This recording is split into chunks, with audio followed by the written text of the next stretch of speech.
Hello perok, apil sobhai phi share YouTube channel ko jonga. Te hagne por bun ki perlok ki bakli ba Balei by Dr. Ricky leni MP jongi ai khublei ya ipai ba. Daka kti ka diang hagne ka yeu kebedan hasno umkyang. Re hagne por ngat sai ki phi ki pai ba ro ki ba pe hagne video. Kadau ka ba pelong ya Dr. Ricky ba in ai khublei. Daka kti ka diang ya ki briu ki ba syong yeu leni ki pai ba.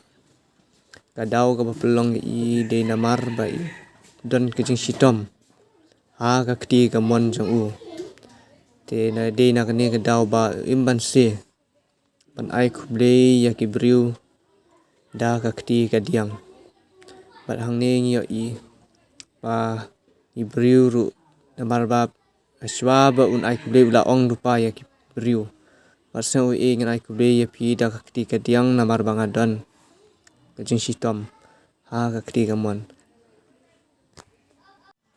Bat hang ne ngi yo iru bat kat no ki briu ki kemen dan ne gitu ki briu ki ba syong yeu ki kemen ban yo i ya i Dr. Ricky dan ne MP jongi ba iwan ban pe le ban ai khublei ya ki briu ba ro bat don ru kat to kat ne ki nong syong yeu ki ba ong ba kim ju yo ban ai khublei ya ki MP ki ba menchua re de ha unu MP ba menta kita yo ban ai khublei le ne ban i ya u mark man bat gadur ga bafu samki jong MP kala pakmen ya ki tu kata te hagne por lok aso ban ai khublei phi baro ki ba pe ye ne video bat so bha ban like ban share ban subscribe ya kene video nang bingin la shushu ban pemi ya video kum kini